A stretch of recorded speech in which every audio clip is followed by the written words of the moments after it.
Қайырлы күн, құрметті әріптестер. Сіздердің рұқсаттарыңызбен өзімді таныстыра кетейін. Сәрсен Аманжолов атындағы Шығыс Қазақстан университеті Қазақстан тарихы және әлеуметтік гуманитарлық пәндер кафедрасының қауымдастырған профессоры, тарих ғылымдарының кандидаты Раушан Қалымбекова Нұрбекова.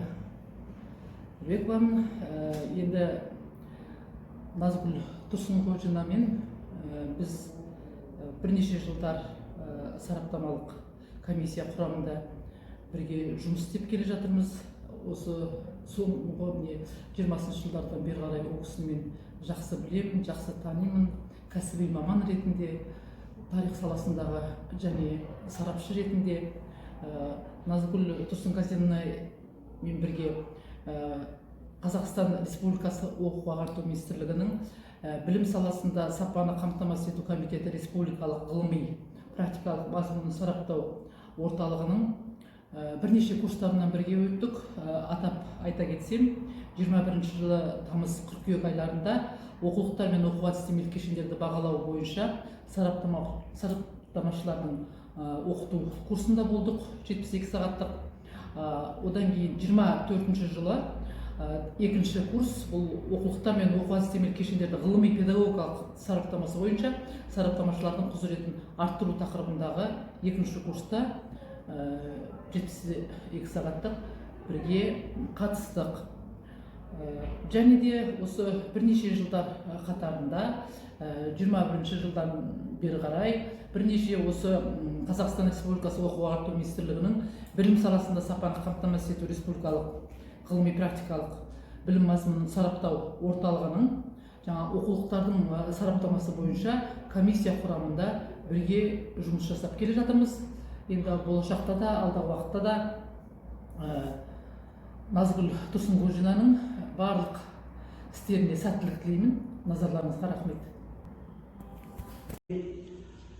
Дарынды жасөспірімдерге арналған Ақтөбе облыстық мамандандырылған білім инновация лицейінің тарих және құқық негіздері пәндерінің мұғалімі, 2021 жылғы Ақтөбе облысының үздік педагог конкурсының жеңімпазы, 2023 жылы Ақтөбе облысының құрметті ұстазы марапатының иегері, бірнеше дүркін осы оқушыларымыздың облыстық, республикалық, халықаралық деңгейде орын алған, ғылыми жобадан, олимпиададан алған жеңімпаздардың мұғалімі мен Батырғали Айгүл Мұхамбетовна осы салада көптен жұмыс жасап келемін.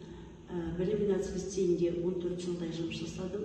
Соның арасында 2019 жылы және 2023 жылдың аралығында жұмыс жасаған Семей білім инновация лицейінің мұғалімі Имангожина Назгүл Тұрсынғазинаның бірге қызмет жасап, жақсы таныдым. Өте мықты ұстаз.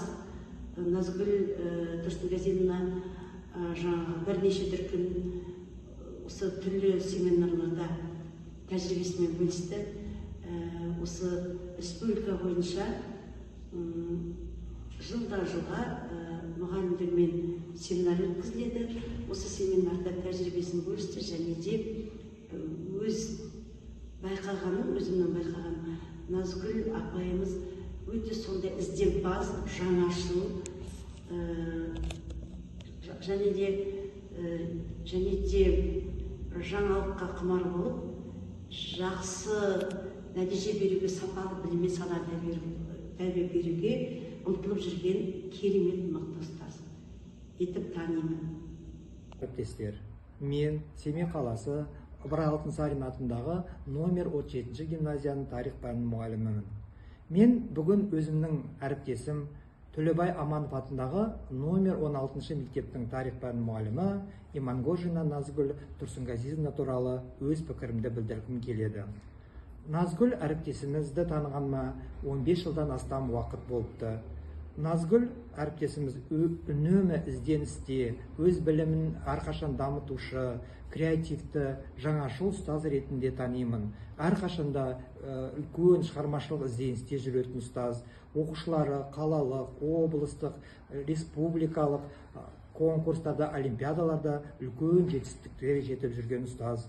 Жалпы Назгүл әріптесіміз ғылыми жұмыстармен белсене араласады. Оның жалпы кез келген атқарған іс-шарасы үнемі өзінің ғылыми тереңділігімен таңғалдырады. Сондықтан да бұл ұстазбен әріптес болып, ол кісімен үнемі тәжірибе алмасып отырамын. Бір-бірімізбен жаңағы тығыз әдістемелік байланыста жұмыс істейміз. Осы біздің қаламыздың бір белді де белсенді мұғалімдерінің бірі. Мен Гүлнар Қуатқызы, Төлебай Аманов атындағы нөмір 6 мектептің математика пәні мұғалімімін. Енді мен өзімнің әріптесім Назгүл Тұрсынғазықызы жайында айтқым келеді. Назгүл Тұрсынғазықызы осы 16 мектептің түлегі. 1997 жылы осы мектепті үздік аттестатқа бітіріп, бірнеше олимпиадалардың жүлдегері болған. Сол өзінің жақсы оқуының арқасында өзінің таңдаған мамандығы тарих пәніне университетке бірден оқуға түсті. Кейін сол университет бітіргеннен кейін осы мектепке ұстаз ретінде келді. Қазіргі уақытта ол кісі осы мектептің тарих пәні мұғалімі болғандықтан осы мектепті егжей-тегжей зерттеп, себебі бұл мектепке 100 жылдан асты. Осы мектептің барлық тарихын зерттеп, оқып, біліп, танып, сол еңбектердің арқасында осы біздің мектеп, бізде қалада, облыста, республикада мұражайлар сайысы болған. Сол сайыстардан әр уақытта жүлделі орындарға ие болып келді. Енді әріптесім Назгүл Тұрсынғазықызына алдағы уақытта да үлкен жетістіктерге жетуіне тілектеспін. Мен Тоқтарова Амангүл Тоқанбековна, номер 16 Төлебай Аманов атындағы жалпы орта білім беретін тарих пәнінің мұғалімі, педагог зерттеушімін. Осы мектепте қызмет жасап жатқаныма 27 жылдай болды. Осы уақытта мектепте өзімен әріптес болған тарих пәнінің мұғалімі Назгүл Тұрсынғазықыз туралы ерекше бір пікір айтқым келіп отыр.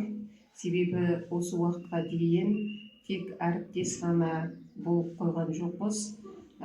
Назгүл Тұрсынғазықызы өз маманының шебері, осы мектепте 12 жыл қызмет жасап жүрсе дағы, сол уақыттың ішінде көп нәрсені атқарған, көптеген жұмыстардың жетекшісі болған ұстаз, оған дәлел музей жетекшісі, осы мектептегі өлкетанушылар жасағының жетекшісі, сондай-ақ тіпті бір жылдары осы мектептегі директордың тәрбиесінің меңгерушісі қызметін де атқарып үлгерді.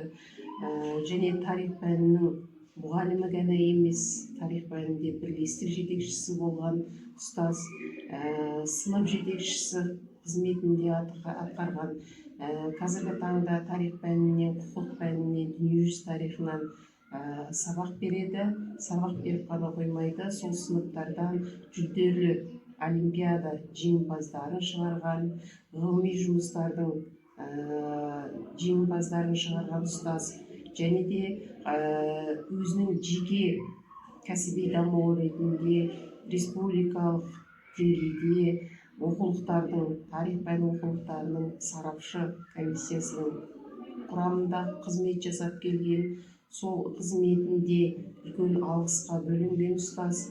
Сондай-ақ республикалық деңгейде Олимпия шыңы деген ең үлкен ұстаздарға, тарихшы ұстаздарға арналған олимпиаданың жеңімпазы.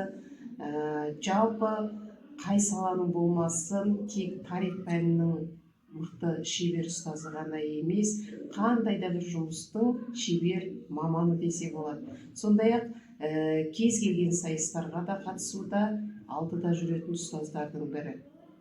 Бүгін мен Аубакирова Арайлым Сакеновна, математика пәнінің мұғалімі, номер 16 Төлебай Аманов атындағы мектептің түлегімін. Қазіргі таңда осы мектепте математика пәні мұғалімі қызметін атқарудамын.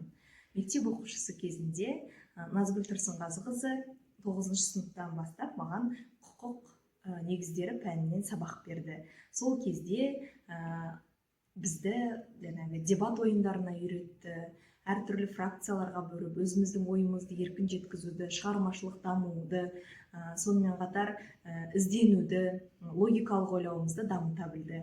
Қазіргі таңда Назгүл Тұрсынғазы екеуміз әріптеспіз. Бүгінгі өтетін үздік педагог мектепшілік сайысына Назгүл Тұрсынғазы қызына жеңіс тілеймін.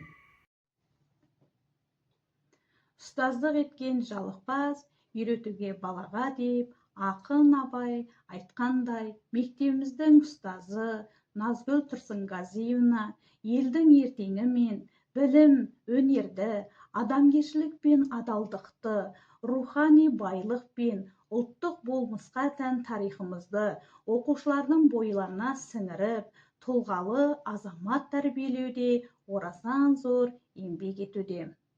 Мен Сұлтанғазина Әнелдің анасы Назгүл Тұрсынғазиевнаның әрбір оқушының бойына, отанына, еліне, жеріне деген азаматтық борыштарын адал сіңіріп жатқанына алғысым шексіз.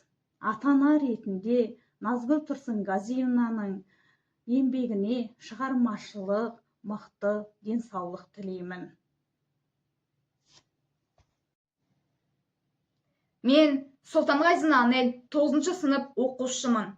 Бізде Қазақстан тарихы және дүниежүзі тарихы пәндері жүреді. Сонымен қатар бізде бұл пәндерден Назгүл Тұрсынғазиевна ұстаз сабақ береді. Назгүл Тұрсынғазиевна әрбір сабақтарын қызықты, тартымды, әрі жоғары деңгейде өткізеді. Сонымен қатар әрбір сабақтарына жоғары деңгейде дайындалады. Сол себепті де мен бұл сабақтарды асыға күтемін. Назгүл Тұрсынғазиевна білікті, ізденімпаз, жанашыл ұстаз аталуға лайықты. Мен Серікқалиев Нұрасылдың анасы Сәуле Кәттабайқызы.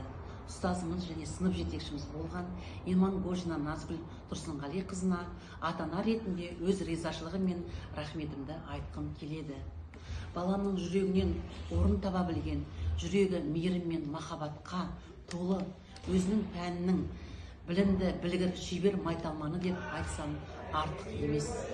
Балаларымыздың тарих пәніне деген қызығушылығы мен құштарлығын аша білген ұстаз. Білім мен тәрбиені үнемі бірге алып жүретін, әр өткізген іс-шарасын жоғарғы деңгейде үлкен жауапкершілікпен өткізеді. Баламмен қатар ата-аналарға тәрбие жұмыстарын үлкен мотивация беріп, бізді де шарадан тыс қалдырмайды. Өзі кішкентай болса да жүрегі өте кең. Ұстаз деген атқа лайықты жан. Жүрегімізден айналдым, Назгүл апай. Шәкірттерім, ата-аналарым деген рухани бай адам. Балама біліммен қатар тәлім тәрбие беріп, өмірде өз жолдарын адаспай дұрыс таба білуге бағыт-бағдар берген жан. Назгүл апайымыз сияқты иманды, өте білімді, ішкі жан дүниесі таза, ұлағатты, іскер ұстаздарымыз көп бола берсін. Назгүл апай, сізге зор денсаулық, шығармашылық табыс тілеймін.